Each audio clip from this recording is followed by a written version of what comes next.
Dun, dun, dun, dun, dun, bum, bum, bum, ba-dum, dum, dum. Dum, dum, funky fantasy. Dun, dun, dun, dun. The ball. Dun, dun, dun. Stratoceros. Dun, dun, dun, dun, bum, bum, ba-dum, bum. It's the War of Nerds. Special guest edition. And apparently my throat doesn't work tonight because I about coughed up a hairball. But anyways, welcome back everybody to the War of Nerds podcast with episode having lots of bloopers in it apparently. And tonight we have a special guest, Ingrid Seymour. And if you would like to take the floor and talk about yourself and your many, many, many books, and take it away. Yeah, well, let's see. Where to start? I am originally from Honduras, so my original language, my mother tongue is Spanish. I didn't learn to speak English until I was in college, so writing in English was a challenge in the beginning. I had to teach myself how to do it because I didn't go to school to learn that. I went to school for computer science. And later on in life, after being a software engineer for many years, I had always wanted to write, and I had first chapters of a lot of stories that never saw the light of day, and that itch was always there. And after I had my first kid, it kind of like came back in full force, I guess, wanting to reassert my identity, not only feel as like a parent, but still keep my individuality. I think that's why it kicked in then. And I started writing more as a hobby than anything else. Because I was still working as a software engineer. So I had a full-time job and, being a parent, brand new parent, and all the other things that, life come with life as a parent and household and everything. And so I would just write at lunchtime at my work. I would eat my lunch at my desk, and then my hour of lunch, I would go somewhere else and just write. And it was more of like clearing my head, like getting into another world where things happen the way I wanted them to happen. And it was a lot more exciting world with, fantastic creatures and stuff. And so, if I was having a bad day at work, whenever I got back to my desk after that hour, it was like, oh, why was I even worried about all this other stuff? Now, everything was okay in my head again. And so it was like a release. And I wrote for a number of years, I'd say 10 years like that. And that's why I have so many books. I was just writing during lunchtime, and about 10 years of doing that. And eventually, got tired of the work a little bit, and I decided to take a leap and try to write full time, see if that would work. And my husband was super, super supportive about it. I wasn't very happy at work anymore. I dreaded going into the office. And so I took the leap, and I've been writing full time. In October, it will be 6 years now. That's fantastic. Awesome. Yes, and it's this past year was really excellent. It really things took off with one of my series, so it's been really good. I can't complain, and I haven't looked back. I've seen your videos on TikTok and like just the hundreds of books that you ordered for your ARC readers that you were shipping out and doing all the special packaging and stuff. I was like, it's so creative and cool. Like I would love to be able to get to the point where I'm not living in a truck so I can do stuff like that. But do you have your current series? Do you have one of those books near you that you can hold up to the camera? Yeah, hold on. So I have this is my two latest ones. This is called House of the Raven. And then this one is the one before the series. This is the series that kind of took off. It's called A Prince So Cruel. And this is my latest series. They're both trilogies. This one is now complete, and this one I just finished writing book 2, and just yesterday I sent it off to my proofreader, and then it has to go to my publishers. I self-publish, but I do have these 2 series got picked up by a publisher in the UK. Oh, cool. So they are publishing in the UK and in Australia and other countries. But I'm keeping my rights here in the US, so I'm self-publishing here. So a lot of interesting things are happening in the indie space that just kind of blows my mind, because I started, when there's such a stigma about being an indie author. And I did have a contract back in, what was it, 2010, I think. Another contract with HarperCollins, and I realized that they don't put enough effort into the release. It makes you wonder, like, why are you even bothering publishing these books when you're not going to do anything to promote them? Absolutely. And so it was a disservice to them and to me.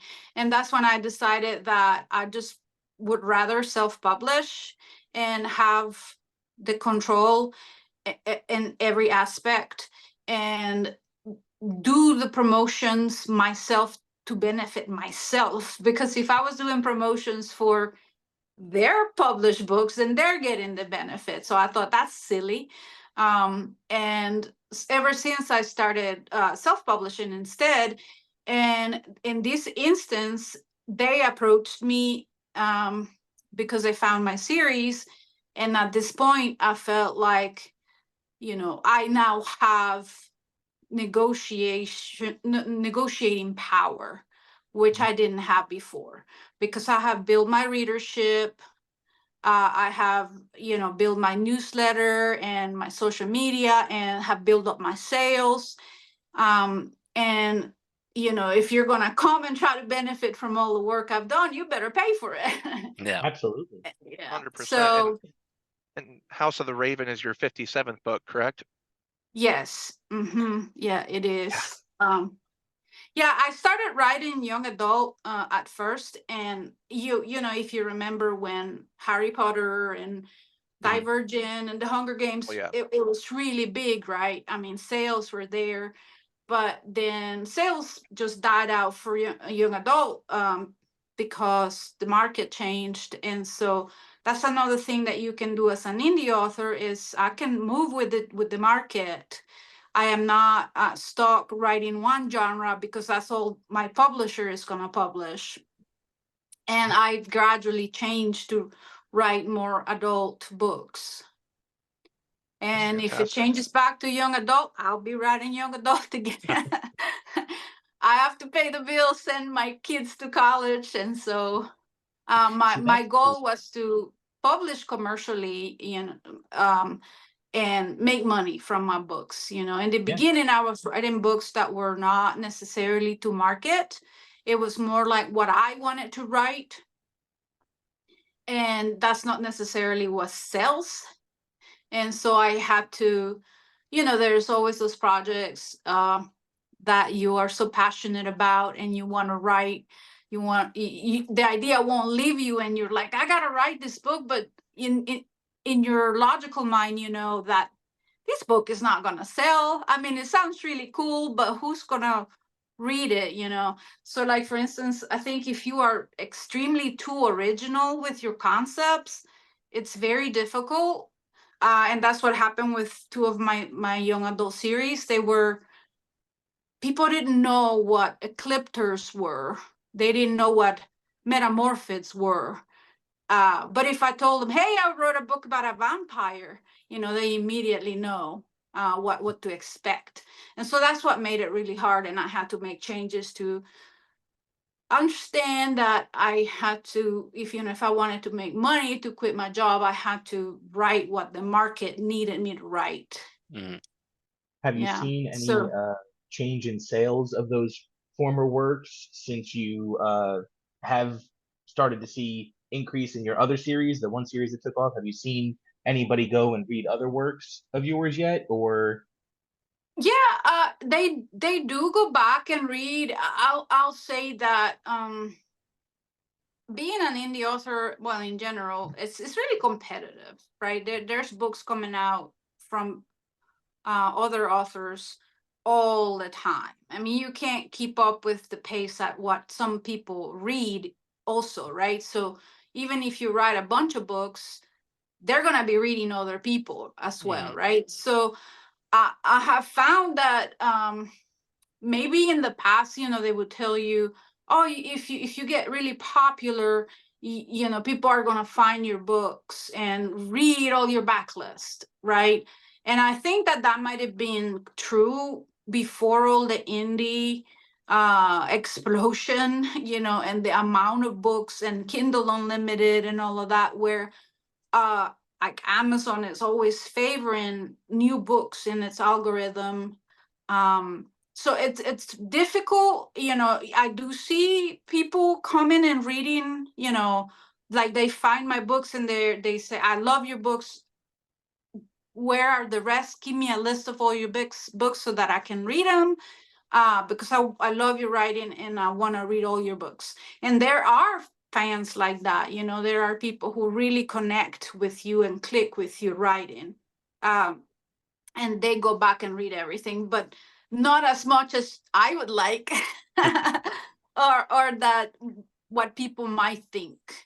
And also the fact that I write, I have books in young adult, and not young adult, that kind of also creates a barrier for people who don't like to read clean books or people who don't like to read spicy books. So, but yeah, some.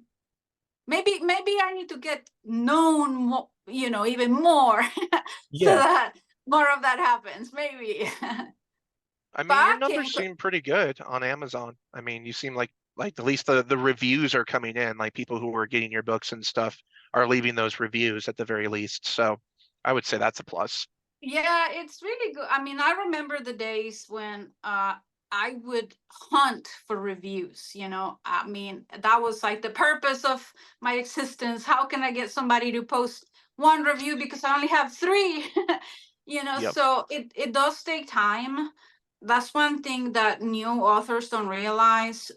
They feel like I'm gonna publish one book and it's published, so everybody should be, flocking to read it and leaving reviews. It's extremely hard to build that. And at first it took me building a good ARC team, advanced reader group. And I have people in my group that have been with me for like 12, 13 years, in my ARC team. So I know that in my ARC team, I can rely at least on that many reviews. And then I had the idea of doing the arcs on TikTok, and I think that definitely helped my series that took off. Because when I started offering the paperbacks, because everybody wants a paperback, not just an ebook, for an arc. It really caused my videos to get more views, and it's actually been really great. I enjoy doing it. I enjoy creating the swag that I put with my books, and it makes for a bunch of little videos that are, easy to make and put on TikTok to help me promote my books while I'm having fun doing it. I really enjoy it. I'm like obsessed with swag, which is kind of crazy. So I'm always like, what can I create? Stickers, vellum pages, maps. I'm creating, all kinds of stuff all the time, and always try to do something different that nobody has done before. That's kind of what I'm always hunting for, an idea of something unique. I thought your video with the sword, where you took the sword out and were revealing all the paperbacks for House of the Raven, I thought that was pretty cool. Just a legit sword, like that was all right. That's pretty cool. Yeah, well, us nerds, we like the sword and the dagger. I have actually whole outfit, to dress up in, to like that I yet have to make videos on. It's kind of getting hot now though, for all those layers. So, I better hurry up. How about you, Ryan? So I did have a question. You talked about coming from originally Honduras, speaking Spanish, having to learn English, and then computer programming is learning an entirely another language. Do any of those languages go into your work? Do you kind of mix and throw in English, Spanish? Do you create your own language, or is it just strictly written in English? Actually, so begin with, all of my work is in English, right? All of it. I've translated a couple of my books, but translating even your own books, oh my God, it is it's very tedious, let me tell you. It's like rewriting the book all over again. It's not very fun.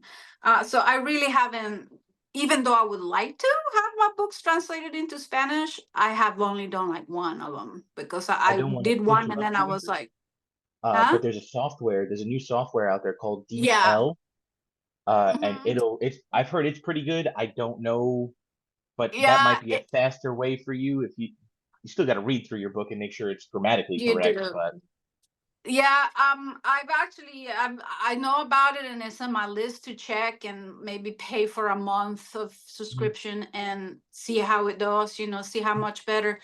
Yeah. With the older ways, it was still a lot that you had to fix, like with Google Translate or something like that. It was still a lot that I had to fix. But to continue with Ryan's question, so English, was primarily what I was trying to do. I felt like I would have better chances, if my books were, completely in English. And of course, with fantasy, you're always making up stuff, names and cultures and things like that. But my latest book, I am extremely excited for the contents in this book. I really like fantasy, and I would like to write high fantasy, but it's another big barrier to break through. High fantasy is it's hard to sell very well. And so I've been writing fantasy romance because right now that's what's hot. I mean, that's what everybody in TikTok is reading and talking about. And in this book, I try to push the boundaries a little bit and write more fantasy. I think I reached the limit because I had some reviews saying like there was too much world building. but the reason why I'm excited about this book is based actually, if I show you the map here, if you look at it, and you might recognize what country that is. That is Spain. Spain and Portugal, yeah. Right. And so my world takes place in a country a lot like Spain. It's not Spain, but it's called Castella. And in this book, I have used a lot of Spanish words. The characters have Spanish names, and I get very inspired by travel. Different people get inspired by different things, and I have found, luckily, I've been able to travel with my books, and with my family as well, to places that I've been excited and wanted to travel to. And every time I realized that I came back from a trip, I wanted to write something in that location. So I have books set in San Francisco and New York. In this one, we visited Spain, and Spain is a beautiful country. And I was so excited about bringing a Spanish culture to life in that way. And so I did do that in there, but it's just using one word, here or there, that helps with the world building. And there are many books, if you, of course, a lot of the fantasy will be based on Irish, Irish stuff, and they'll have Irish words or Scottish words in it. And then, of course, we have, like Greek Riordan, so many books on Greek mythology, and the names are Greek and whatever. And then, others are Germanic or whatever, but you don't find a lot of Spanish ones. So I was very excited about that, to be able to, use that as an inspiration to draw from. from those words. Yeah, so it's been really cool to do that. That's really is the only one though. And I do have some characters in some of my books who are Hispanic, you know, but that's just their heritage. You know, like I have one, it's called Ignite the Shadows. She's a hacker. And in that one, I use my computer science knowledge, and it takes place in Seattle. And, you know, she is the daughter of Chilean parents, you know, so I do that sometimes. But for the most part, I you know, I think it sells better, you know, if it's, if it's more familiar to people. So yeah, absolutely. 100%. Now, I have a tough question for you, and have fun with it. And this is kind of one we just, Alfred and I happened upon on TikTok recently. So out of all of your characters and of all of your books that you've written, what characters do you think would come to your house, and which one would you be terrified to come knock on your front door, and which one would you be excited? Oh wow, that's hard. Because I have so many characters, you know, and I have let's see, 12 finished series, 2 unfinished series. Let's see. And of course, the most recent ones are the ones that are most alive in my head. Some of them I wrote so long ago. But let's see. So the one I would be most terrified of, I think, is I have a book that is it's based on the myths of genies. And the villain in there, it's a very powerful genie who hates humans because if you know the mythology of Middle Eastern mythology with genies, humans are the leftovers of creation. So like the dregs of, you know, creation. Okay, we have this leftover, so let's just make these humans. But first, genies and other creatures were created. And so she felt that it's a very unfair shakeup, you know, that the humans get all the attention while they are, you know, the actual godlike beings. And so she had very interesting ideas of what she could do to humans and how she could use them. And so, yeah, she would be very terrifying. She would do some really crazy stuff in the book to the characters. So, yeah, her probably. And then, I mean, I would hate to say that I would like one of the hotties to come visit, you know. Nah. I'll probably have one of my badass female characters. You know, I try to write really fierce, not whiny characters, female characters. So basically not Harry Potter. Well, they're a little older, so let's see. This is hard. I do like my character from Ignite the Shadows, because the premise of that story is that the one that with the hacker in Seattle is that the world is half of the humans are overtaken already by a sentient parasite, and people don't know it. They're blending into society, and you know, they're running around like nothing is wrong, but their purpose is to slowly infect the rest of the people. And she has this parasite. She was actually born with it in her head, but she is so badass and strong, you know, that she has been able to fight the parasite and keep it from taking over her mind. And so she's really badass. She's like a black belt in karate, and she's a hacker, and she's got this very strong mind to keep the parasite at bay. She rides motorcycles. She's really cool. So that sounds very awesome. badass. So Yeah, I and have a question. Uh, with now that you are writing full time, has your process for writing changed? Like I know you said you wrote on your lunch break, and that was kind of like to unwind and explore a Yeah. different world.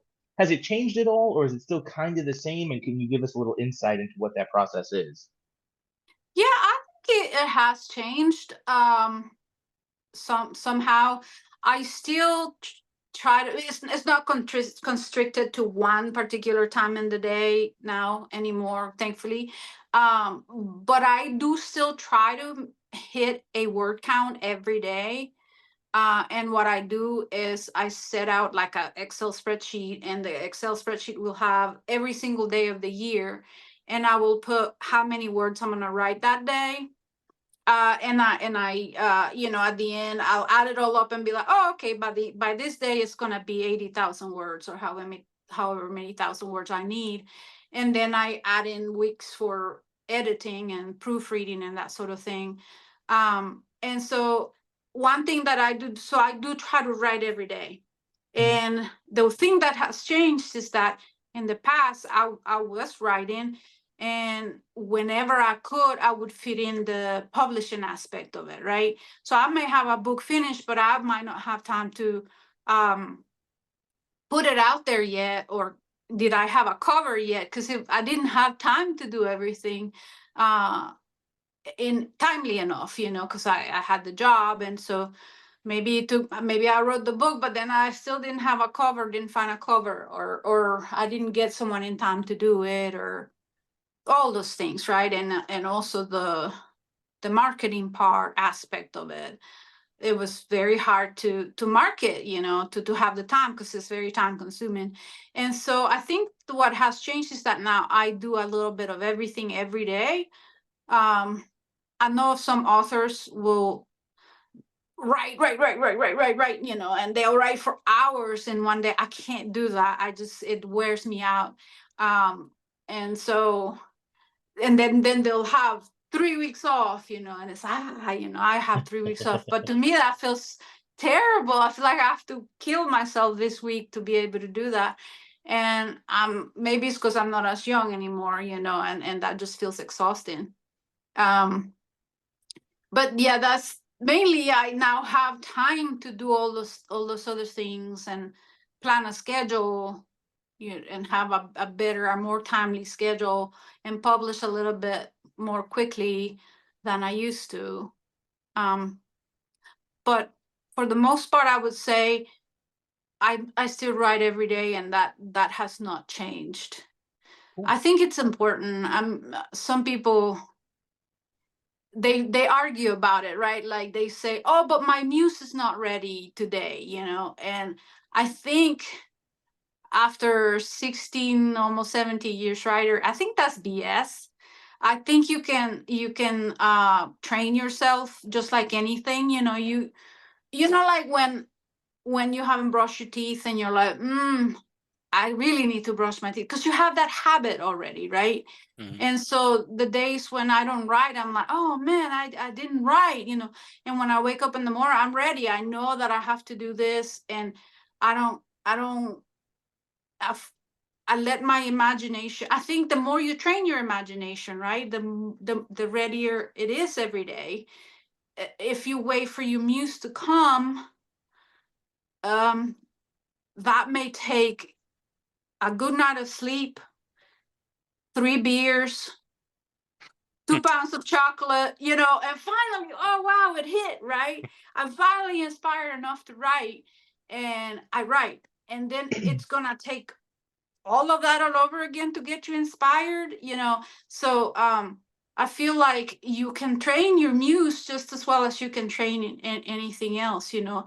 And who doesn't want to get lost in their own mind? I mean, that's kind of how I look at it, right? If I have an hour, 2 hours to just like imagine the craziest things, my brain is ready to just jump into it, because I've trained myself to do it. So, and if you guys are writers, I don't know if you all are writers, you know that writing a book is all about patience one letter at a time, right? Mhm. And it doesn't matter how much you want it to be done today. It, I mean, Yeah. if you don't sit down and actually type, it doesn't matter, right? It can't magically appear. So I think that writing has also taught me a lot about patience. You know, that hey, if I wrote 500 words today, like when I first started writing, I used to write 300 words a day, but I made sure I freaking wrote those words, you know. Mhm. It didn't matter what, it was only 300 words. What excuse did I have, right? And now you know, I have days when my goal is 3,000 words, you know. And I could have never imagined that back then, and now it seems easy because I slowly build up to that. So Mhm. I agree. I used NaNoWriMo to do that when I was first starting, because you have to hit 50,000 words in that month. And the first time I did it, I just made 50,000 words. This past year I did it, I hit 60,000 words in a month. And I like you, it's training your mind. If you can get yourself to be like, all right, from this time to this time, and like you said, on your lunch, even if you just say, okay, that time isn't food time, that even though you do eat, that's the time I'm gonna write. And like you said, your mind is like, okay, at this time of day, I'm writing. And then as you grow and you train your body and your mind to sit down and write, you can adapt that. So now you can write whenever you have the time to write, or I've got a word count, I'm going to use that time to write. So I 100% agree with you. Waiting on your muse is a good way to wait for a very long time to finish a book, where training your mind is the best way I know of to finish your book and continue to write.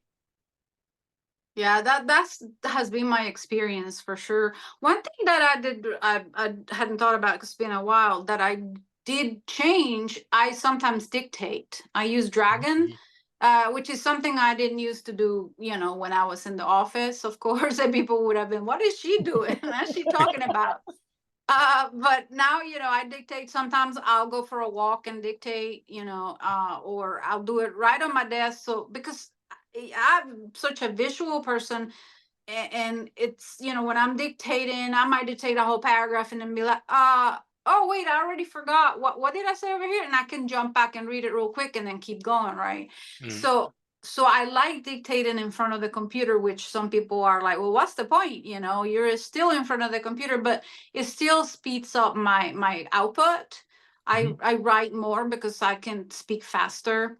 And I am terrible about typing. I'm going back more than I'm going forward sometimes. And so, you know, when you speak, you're not, you know, the software is not misspelling the word. It's just, you know, doing it right. And so unless it's a fantasy word that you have to make it learn, but That's Right. a skill I wish I had. That's amazing. Mhm. yeah, and these days, I mean, really, dictation is coming inside of everything. Now, I had just bought Dragon, the new version, and I started was like, why did I buy it? They have all this transcription stuff in so many different places now that Mhm. I think it's gonna become so ubiquitous that you're not gonna need to purchase it anymore. Mhm. Yeah, so that's one thing that did change. Cool. And it did sped up because I'm not a fast writer. You know, I used to get like 800 words an hour, which was ridiculously slow. And now I can get about 1,500 with dictation on the days that I dictate. So Sweet. it's not too bad. And would you say that you're a planner versus a pantser, or do you have a combination of both? I am a total pantser. Yeah. I have tried to outline stuff and it just feels so boring to me. I mean, I understand that everybody works differently. I remember one time I interviewed a fantasy author and I asked her that question and she told me, of course I'm outliner. I'm an outliner. I write fantasy. Like she could not conceive how you could write a intricate fantasy without an outline. and and I think there are people who do not comprehend how an outliner mind works and how a pantser mind works, Mhm. and they cannot comprehend that that could be possible. Like I see why somebody would be able to write a book, from an outline. I understand that, but I think outliners have a harder time understanding pantsers. And for me, it's the fact that I get extremely bored. The fact that I just like to get lost in my own mind and my own fantasies that are going on there. If I already had to write it out, and it's like, if I even tried, of course I'm deviating from it half the time, and I just feel dry. If I sit down, I'm gonna sit down and write an outline, and I'm like, okay, so what happens next? I'm like, I don't know. The ideas that come to me are trite. Because I don't know my characters, and I don't know, well, who is this person and what would they be doing in a particular situation. So that's how my brain works. And I understand why other people don't do it that way, but that's the only way that I have fun with it. If I'm Yeah. pantsing. I'm the Absolutely. same way. Yeah. How about you guys? We're Same. mostly pantsers. Yeah. I'm Pantsers? 50. Yeah. I'm 50-50. So I have an outline of like an A, B, C, D for the arcs of the story and the series, and then everything in between is just all pantsed. So my Yeah, characters just do what they do. yeah. The one thing I saw explained one time, because a lot of times I do know where my story begins and I know where it's headed, right? Mhm. I know what my ending is going to be. And so I've heard it explained like, it's like if you're going to from New York to LA, right? You can get there in so many different ways. You still end up in LA, but you went through I-20 or I-10 or whichever ones, I don't know, to get there, right? Or you didn't use any highways to get there. You just went on the little roads. So that's a great analogy, I think, for that. Yeah. I don't know And my I think, characters. yeah, I'm like sorry. I was Nathan, just go ahead. I don't know my characters if I plan it out. Like I don't know what they're gonna do when they get to Iowa as they're going from New York to LA and who they're gonna meet there and all of that because I haven't written or experienced what they did from the beginning to that point. And getting to explore that is kind of the fun part for me as well. Yeah, I get it. So like one thing that I one time sometimes I'll teach a workshop on pantsing, and it it has a little bit, because for people who would like to pants, they're like, how do I do it? It just seems more effective sometimes. Mhm. I can outline a 2 chapters ahead, even 2 chapters ahead, and I start writing, and I'm already not on what I was going to do, because the character's emotions and reactions to a certain event will cause that character to do something entirely different. And so the one question I get in the workshop is, well, what if you don't know where you're going, so you paint yourself into a corner. Like, what do you do? Right? Because they fear that that's going to happen. And I tell them, I have done that 1,000 times. And guess what? That's when the best twists happen. Mhm. Because now you have to come up with, oh my God, how do I get out of this situation based on the rules of this world, right? Mhm. And so you have to get extremely creative. And I would tell them, don't be afraid, because there's always a way. There's always a way that, even if the atomic bomb hits the next city, that's a way, right? To get out of there's always something your creativity will come up with to help you out of that situation. And sometimes those are the best twists, for me anyways. Absolutely. And I end up like, wow, I didn't know that was going to happen. That's amazing. I'm sure you guys have that experience too.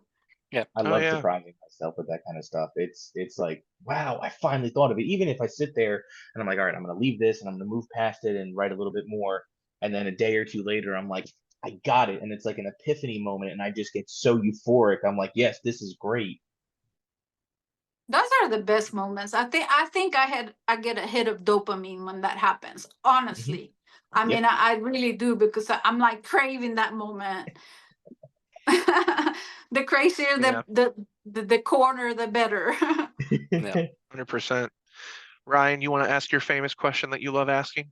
My famous one? I have another one, but I don't remember Oh, no, what's my whichever famous one, Uh, famous or non. well, I mean, with 57 books, it seems like you've hit like I wouldn't say all, but a lot of the genres. You said like there's some clean, there's some spicy, you have some urban fantasy with some of the morph stuff and like the romance fantasy. I feel like sci-fi kind of with the hacker thing, and I don't know all of your books, but is there a genre in specific that you've written in that you like above all the rest? Because I know you've kind of gone all over the spectrum a little bit. Yeah, I really have in the terms of the sense of fantasy and paranormal. So yeah, I mean, I do have urban fantasy, sci-fi, paranormal romance, and I wouldn't say high fantasy, but um romance, fantasy romance, they call it different things. I really think that fantasy is where what I like the best. I did enjoy. I've only written one sci-fi book, and I did enjoy the hell out of that. But oops, sorry. Oh, you're good. You're fine. Um, but sci-fi is another very hard genre to get into, and sell successfully. And I don't think that I could write a hard sci-fi, with like The Martian or something like that. That I'm not a scientist, so, and though I understand a lot of those things that happen in space, I don't feel like the best person to write, a story that's not gonna mess up some of that. I would have to do tons of research. Um, and so it feels like a lot more work for a very risky situation. Like, am I gonna even sell, in this hard environment? So even though I did enjoy writing, that's one of my favorite series, really, I think. I do like fantasy more, and I would like to write a pure, fantasy without all the romance stuff. Maybe a little bit of it, just like natural, like there's Yeah. always a little bit of that in some of the fantasy books, but I don't know that I'll be able to, given my requirements to pay for my kids' college.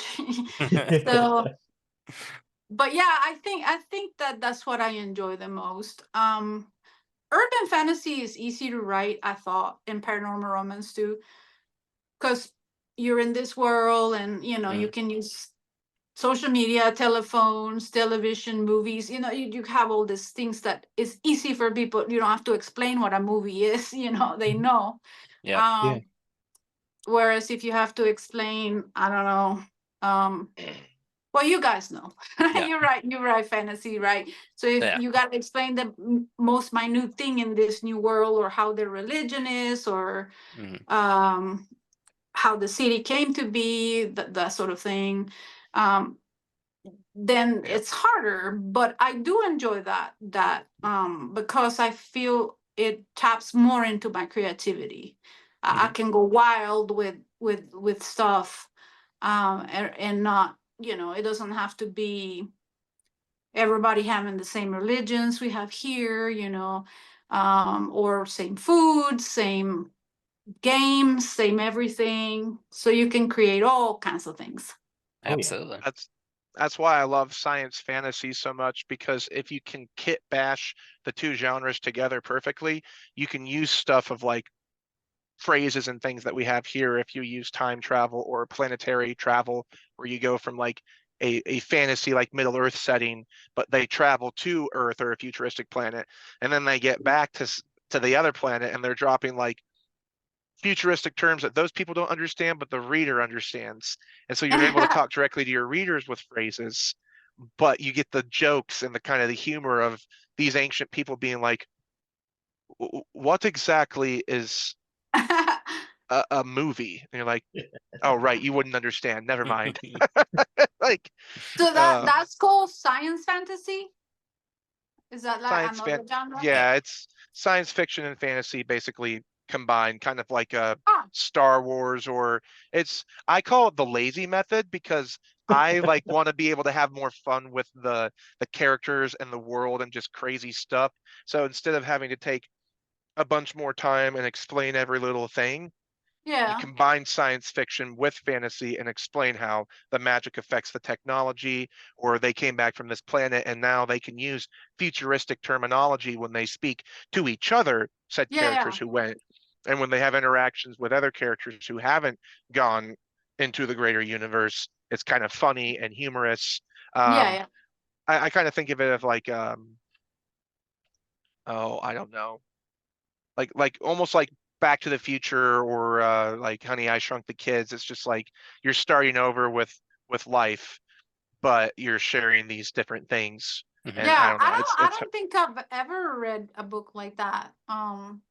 Horace and Scott Card Interesting. has a series Pathfinder. It's similar to that. It's kind of and you have certain fantasies which like they'll be fantasy that it takes place after the apocalypse or something, so they'll run Yeah, yeah. into quote unquote ancient technology. It's kind of grown Mhm. from that and Oh, become yeah. its okay. own thing. Gotcha, gotcha. Yeah, I've only read his Ender's Game. Ender's Game series. That's really the only one. Oh no, Mhm. there's another one I read, but I can't remember the name. Mhm. It was young adult. It's Yeah. I think Star Wars That's is the good. closest one that most Yeah. people will understand, because you're in a science fiction universe where it doesn't require as much nitty-gritty world building for each individual planet, whereas you can do it if you want to, but you've got the magic of the universe because it's sci-fi and it's greater universe. And then you've also got the science fiction aspects of like spaceships and technology. And if you want to go hard science, go for it. If Yeah, you yeah, want to that just not sounds fun. explain anything and be like, deal with it, then go that route too. Um, but anywho, that brings me to one of my last questions for you. And I would like to know, out of all the books that you've written, the one that is your favorite and the one that you would like people to know about more. I'll go back to that Ignite the Shadows. I don't know why I like that story so much. It's the one with the parasites and the hacker. Um, that was actually the series that got picked up by Harper Voyager. Um, and that was published originally, which I thought, they didn't like. Why did you all want to publish my series if you weren't even going to promote it? I mean, like, what's the deal? And I got my rights back actually.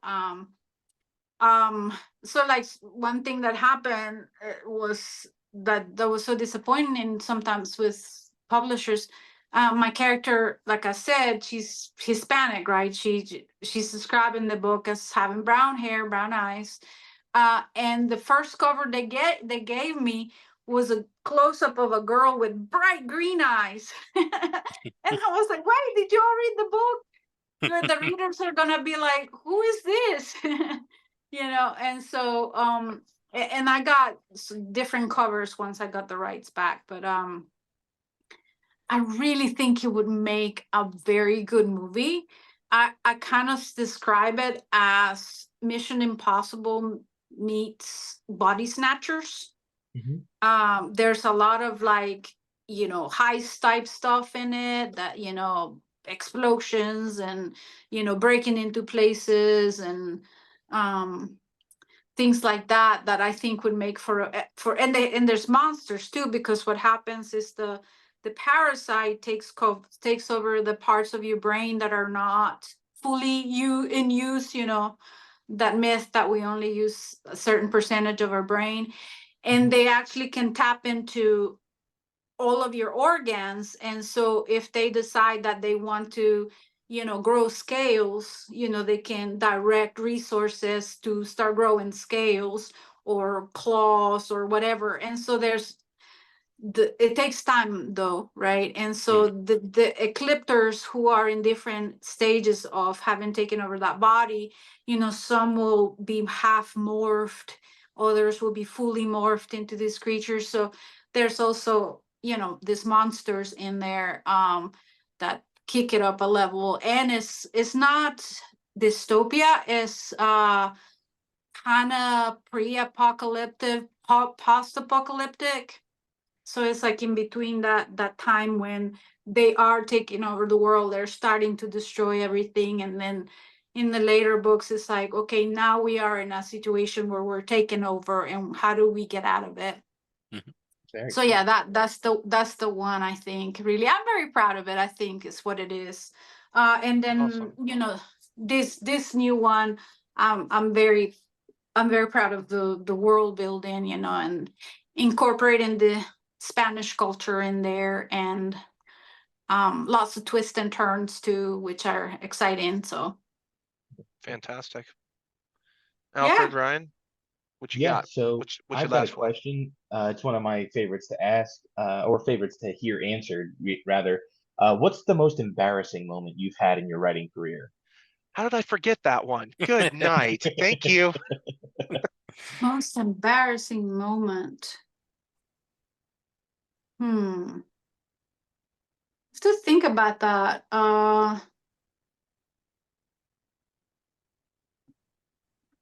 I don't know. I'm stumped. Hey, that's okay. Yeah, no, I mean, I guess I spend so much time behind my computer. You know, I go to reader events sometimes, you know, but I don't go to a lot of them. I try to go. I have some friends. Jesus, it seems like that's all they do. It's like every other weekend they're at an event somewhere, like a conference or something, and I'm like, I'm not doing enough.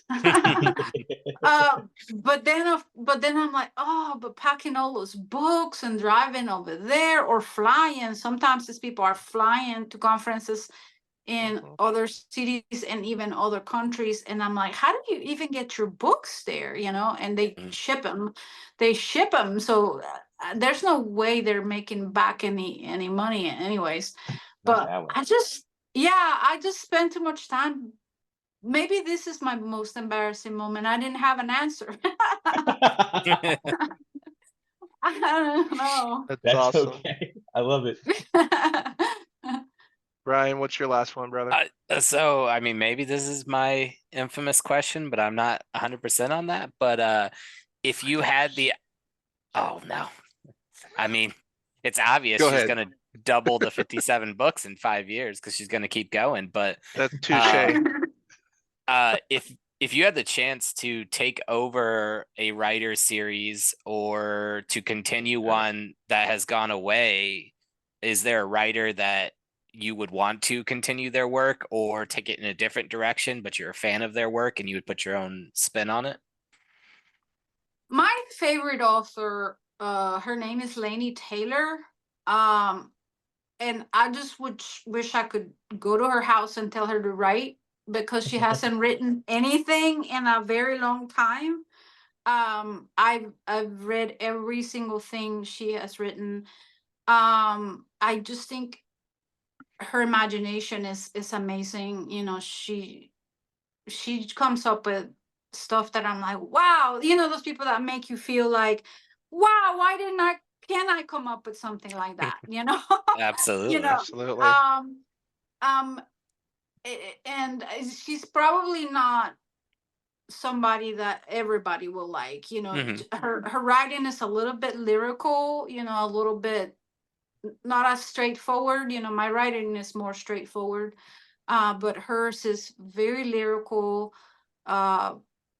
I think sometimes she's got to spend a lot of time crafting just one sentence, or she's just that talented. You know, she's just, that's how her words come out. So her, probably I would love to write with her, learn from her. I would like for her to continue some of the series that, you know, that she hasn't finished. I'm still waiting for her. I love So that. yeah, That's awesome. yeah. And yeah, I am going to write. My goal is 100 books. Oh. During my lifetime. I have slowed down considerably. I will say that. Because indies have the race, write more, write, and for the longest time, the advice was, the more you write, the best thing you can do is be writing the next book. And I fell to that advice, I think. But and I now feel like it's not the best advice in the world. And I actually last year only wrote 3 books, where other years I had written like 6, and so and this year I think I'm only gonna write 2. So, but hey, I hope I'll live long enough to catch up and to get to Absolutely. 100. That's the goal. Yeah. That's awesome. But not in a hurry. Not in a hurry. Enjoy That's it. fantastic. Well, that was a good hour podcast, and I think that was fantastic for anybody who's listening. And if any of that sounds interesting to you, make sure you go find Ingrid Seymour on TikTok and shoot her a message or follow her along and join the journey of epic fantasy and stories be told. Yeah, and thank you guys, Ryan and Alfred and Nathan, for having me. Absolutely. I always enjoy talking to like-minded people, and like I said, I just spend too much time here, so it's great to do this kind of thing. Good. Absolutely. Well, we were happy to have you, and for all our Mhm. nerdy listeners, as always, we've been your bearded nerdy hosts. And until the next time, stay funky. Have a good night.